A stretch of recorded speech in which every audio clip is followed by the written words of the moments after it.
Hey folks, welcome back to the Workplace Innovator podcast. It's me, your pal, DJ Mike P, with another amazing guest returning to the show for, I believe, the third time, everybody. Third time's the charm. She is very well known in our industry as a researcher, social scientist, people analytics expert, so many things we could talk about, but I will introduce her properly as the founder and executive director of PLASTARC, joining us from New York City. Everybody, please say hello once again to Melissa Marsh. Melissa, welcome back to the show. I'm so delighted to be here, Mike. Always a pleasure to bat around some fresh ideas and have a fun conversation with you. I'm looking forward to it. Oh, I can't wait. I can't wait. We had a little chat in the pregame, and so many thoughts are racing through my head. I have such a short amount of time with you. But for those that don't know you, Melissa, give us the proper understanding of the work you do. It's so important. Excellent. Thank you, Mike. As you rattled off a few of those words, I describe PLASTARC as social research and people analytics for the built environment. We add a human capital layer to all real estate decision-making at any scale. So that might be site selection, location strategy, architecture, interior design, all the way down to building products, smart building systems, all of what is the physical and digital experience of work and place, our cities, our homes, our hospitality environments. All of those have really significant impacts on people, from anything from a public health perspective to a human capacity perspective, our long-term living and learning. Our environments even might influence who we know and who we don't know. So we're really about putting those quantitative people-based metrics on the kinds of decisions that both real estate and location professionals have to figure out on a day-to-day basis. Amazing. The science of being a workplace innovator, Melissa. That's what it's all about. And you've proven this value already. You've brought these facts, the data, the research to the show 2 times before. One way back in 2018. We were kind of checking our notes and scratching through old information. And it seems like yesterday, but you and I shared a long conversation about the delight of, what was it? The science of delight? Is that what you called it? Yeah. Yeah. And what it takes. And measuring delight. Yeah, measuring delight. Because as human beings, we're not going to engage in an office setting or in a gathering of some kind, or even digitally connecting with someone in a meaningful way if we're not in it as a human emotional creature. And you measure that, and you're able to help workplace leaders and others do better when it comes to planning out their built environment and their facilities. So my audience is certainly interested in some of that evidence. And then we talked about the challenges post-pandemic of hybrid work and some of the early phases of the return to office in 2023, I believe it was. And it's just amazing. So here we are 3 years later, almost. What's new in your world? How's it, first of all, how's it going in the Big Apple? And I always love to hear the report from New York City. But how are you doing personally? What are you most focused on here in 2026? Excellent. Well, I think it is worth giving a shout out when we were back there talking about delight. That was because of the great engineer and architect Vitruvius, who was featured in the Lego film. And so we did a little bit of the Lego movie recap there. Everything is awesome. Let's do it again. Everything is cool when you're part of the team. Everything is awesome. And, I'm sorry to interrupt. No problem. So we talked about commodity, firmness, and delight. And we talked about how buildings had been about commodity and utility, firmness, that they kind of last forever, and then delight. And we were saying we can finally measure delight. It's no longer a qualitative thing. It's becoming a quantitative thing. And so I'm maybe pulling us back, both because that everything was awesome, was so much fun. But it's also the heart of what it means to be occupants of cities, really vibrant and exciting communities, why we come into office environments so that we can spend more time together, presumably. And so, you mentioned the city, our cities have changed They're different than they were 5, 6, 7, 8 years ago in all sorts of different ways. We've talked about how we don't have the same sort of barista relationships like you used to, maybe chat with the people that you run into along your journey when you're commuting, and now you maybe pre-order your coffee and pick it up and look at your name on a list, and you're not talking to people. Sure. And so just being an occupant of a city has changed as an experience, much in the same ways that some of our office experiences have changed. While we're kind of still in the process of reforming what is a city, what is the experience of being in a city, we don't have maybe some of the same mom and pop shops that we had in our cities before, but we didn't have rent a bike or scooters before. So you lose some things, you gain some things, and there's a rebalancing. So there's a rebalancing in our cities the same way there is in our businesses and our offices. And I think one of the things that is significant to that is that where it used to be that everyone came into the city for a certain number of days of the week, and the city occupancy was quite variable. It was quite predictable. It's more variable now. The building occupancy was more predictable. It's more variable now.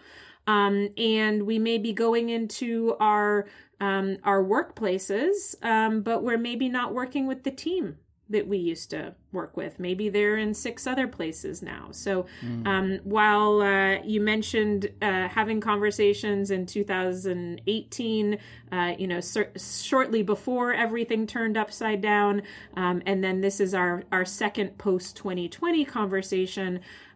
Right in the beginning of 2020, I made sort of a personal observation that I thought it would take 10 years for New York City and for many cities and many companies to kind of come back to the equivalent of where they had been pre-COVID. Right. And I don't mean get back to the future kind of thing. I mean get back on track as though that event kind of hadn't happened. And that observation came from having been in Tribeca in Lower Manhattan in the 2010, 2011, 2012 time period, so 10 years after 9/11. Okay. And my experience was that it really took 10 years for those parts of the city to come back to kind of the feeling of what they would have been like 10 years before that unique disaster that was 9/11. Right. And not to spend too much time on on COVID because it is history, but I'm also a bit of a historian. So sure. That was a unique moment for New York. I think New York experienced 2020 like no other city. And so, you asked me to talk about the Big Apple. And so where we are in discovering what is the city, what is it composed of? What industries are significant? And what is life on the street like in 2026? I think that's still coming into being. I do want to celebrate. We've got the fire horse for our Chinese New Year, right. And that is supposed to be an exhilarating ride. Wow. And so I think that we have a lot to look forward to, and maybe some of these changes will actually begin to speed up over the course of the next year. Well, thank you for that update. And here we are, 6 years into your 10-year journey back to some normalcy or some reinvented version of the city. And I think you're right. That New York is unique in so many ways. It is the capital of the world. And I have a global audience, Melissa, and there are people listening to us that have different roles and responsibilities. So we've got our friends in facility management, the IFMA community that you and I are so thankful to be a part of. And then we have people across all regions of the world that are in different places and dealing with different cultures, yet the one thing I think that I always say on this show runs through that red thread of experience and social connection and human relationships is something that we can all relate to. And I think that that's where New York is kind of this example of the good, bad, and all of the in between of what it takes to be a connected society, and then translating that into our workplaces and our organizations, and to put it into practical terms, because we are on a podcast about workplace innovation and facility management, and we don't have a lot of time together. I'd love to have you share some of the insights you've been thinking about and researching related to the world today as it relates to the role of my customers and your clients. I imagine you're talking to your clients, they're asking you questions, right? How do we move this along further on this journey? How do we serve our organization best? And what does the space need to do to meet the needs of our people? Is that what you're discussing? I'm just guessing. Yeah. So I like your points about New York. Of course, I'm adopted New Yorker. So it's my hometown, not by birth, but by choice.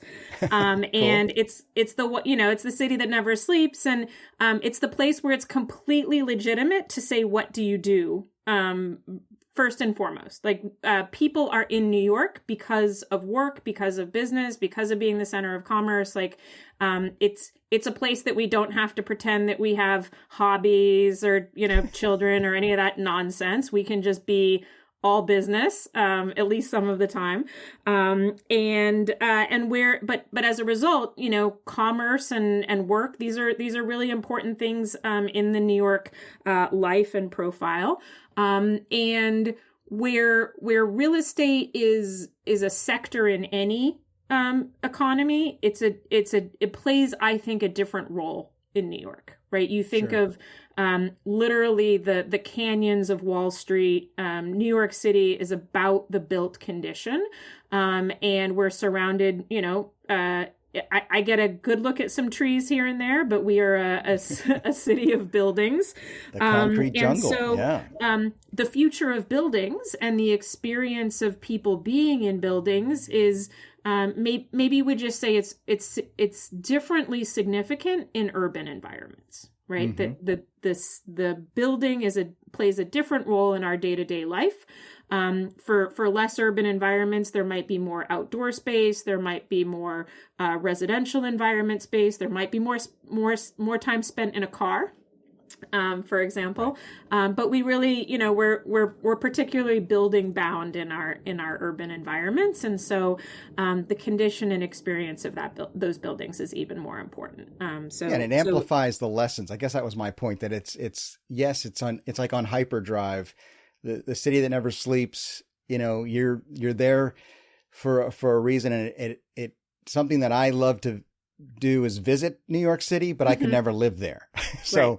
Yeah. I think a lot of people share that, sentiment, but I also love visiting and going to events there. And we've talked offline about the fact that Work Tech hosts an event there annually, maybe two. I think there's the financial Work Tech and there's also the workplace Work Tech focused. Yeah. And I also know that Aptura has chosen New York, and I think we're going to be hosting another event in May called Flex New York City from the team here at Aptura. More on that later, folks. Keep your eyes and ears peeled. Melissa may have something to do with that. Wink, wink. If I'm no lucky. Spoilers. We'll see. But that is the great reason for, asking you this question, because I think whatever you are seeing there, we'll see in the suburbs of DC or in the middle of, Chicago, or even in other countries, London and APAC regions. We have all these listeners who like to know how they can be better prepared for what comes next. What would you say? Yeah, absolutely. So you might remember, depending on how long you've been following politics, Sarah Palin used to say that she could see Russia from Alaska. Yes. And I like to say that I can see the future from New York City. You are absolutely correct. You get to see things on the street and in the experience and in the day-to-day that really allow you, if not to see the future, certainly to imagine it. I think that we were probably the first place where people, had their mobile devices, were fully connected. I wouldn't quite say we have like androids walking around on the street, but we certainly have, people that are part human and part technology. But what I wanted to say in relation to the buildings and the human experience of New York City is about smart buildings. That's one of the passions that we share. And we used to say that smart buildings were social buildings. And what we meant by that was that we were predicting that we would see more social media as part of buildings, more opportunities to interact with buildings using our phones.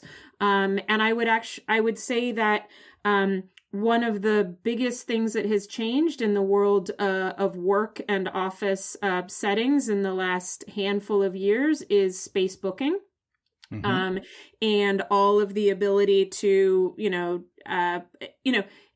it's similar to being able to book anything online, right? Like you can order your coffee online, you can order your dinner online, you can pick your seat on the airplane. So it's kind of only natural that we've gone to space booking online.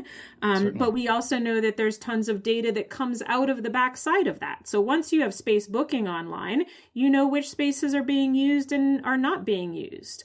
You know what people like and what people don't like. You know who's in and who's not in. So for a long time, we talked about smart buildings as needing to be more social buildings, making that connection between the physical asset, the digital asset, and the human component.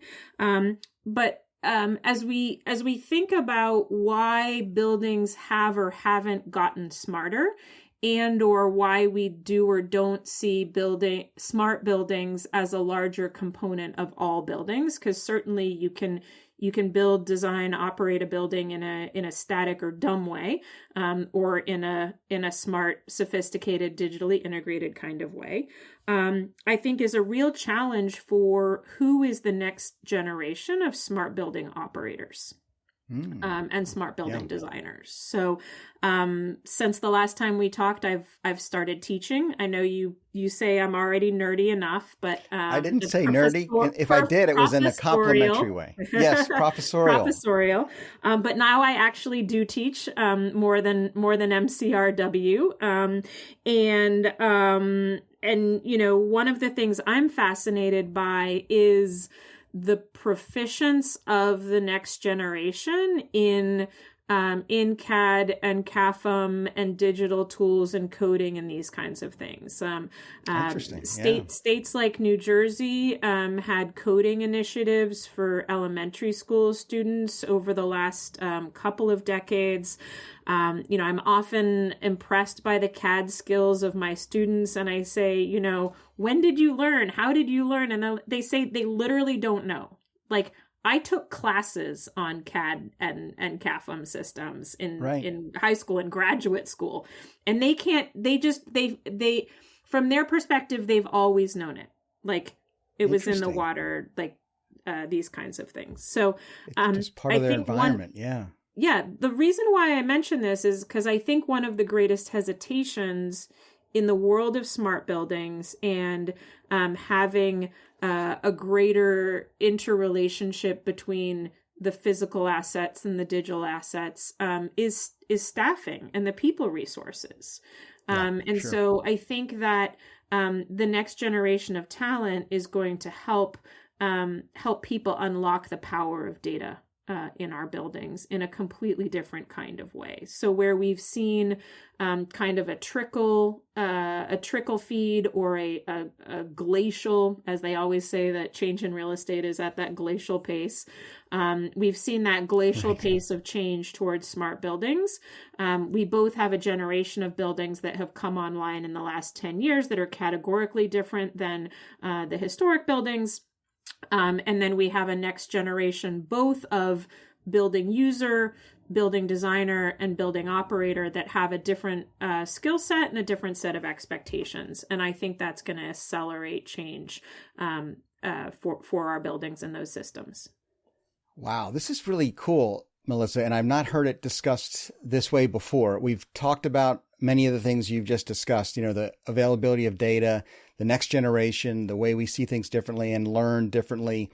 I get excited about this. I know that many of my listeners, and I'm hoping that by listening to this show, they are more open-minded and more available to ideas around, hey, this is change, yes, rapid, need for upskilling and learning how to interact with younger people who have different perspectives and different experiences.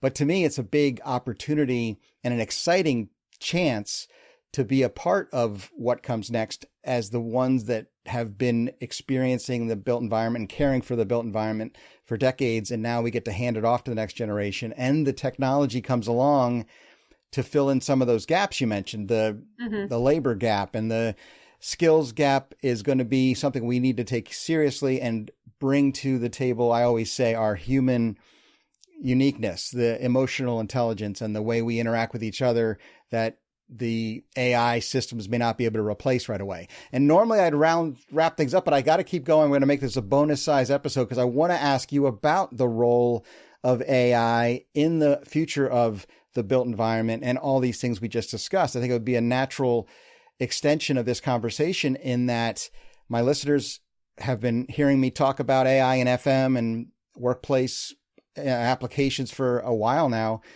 but tie it all together for us as you do so well, as you're trying to now pass the baton on to the next generation.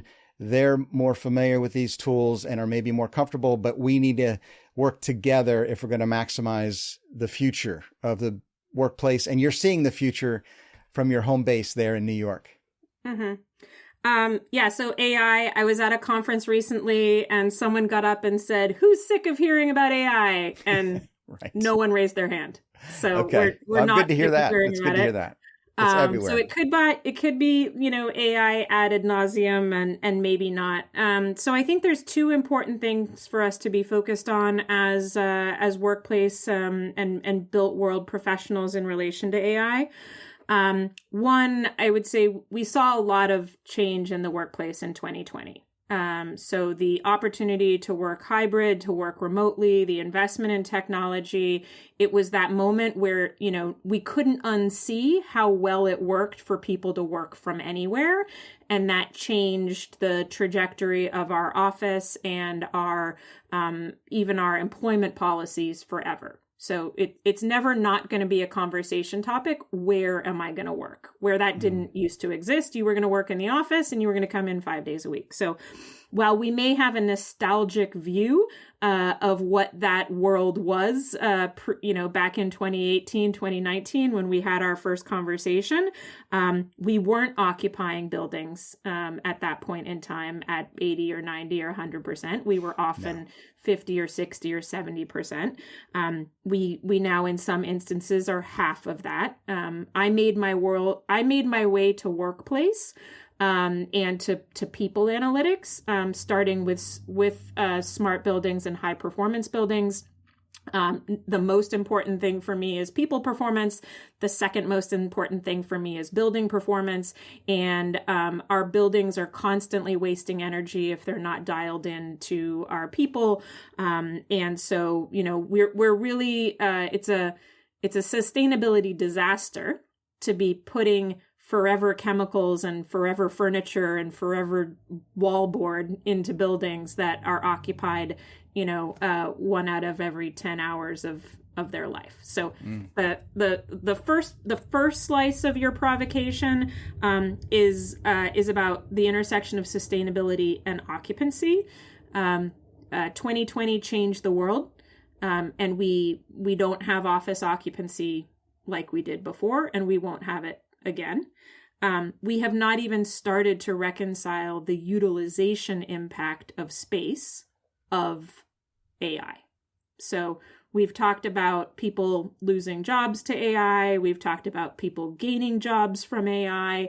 But if you look at how many square foot of data centers we're building right now and how many square foot of offices we're building right now, I don't think you don't need these spectacles to realize that the future of office is something that I don't think we've really fully processed, the impact of AI and what roles and responsibilities will be have the greatest impact on office utilization in an AI future.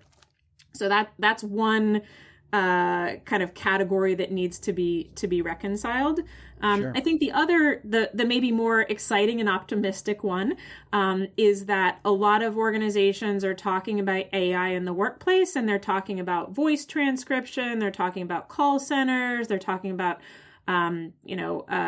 autopilot. They're talking about the AI to do the work, not to drive the workplace experience. And I think this is something we really need to focus on as purveyors of exceptional workplace experience, is how we build our back end, how we build our data platform and our data foundation, so that we can have AI as part of the workplace experience.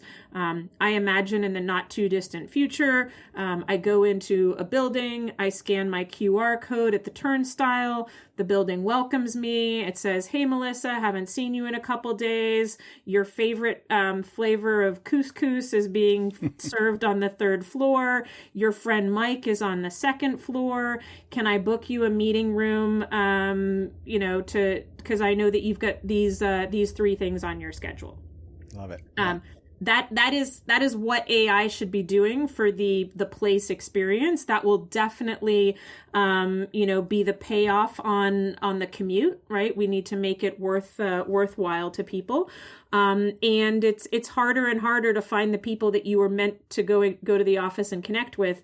So it's absolutely something we need to apply AI to. But we won't be able to get there where there's an AI that can augment and advance your workplace experience unless our real estate systems are digitized. You can't have your floor plans in PDFs and have AI running your workplace. So right. You've got to have your building systems digitized. You've got to have your design systems digitized.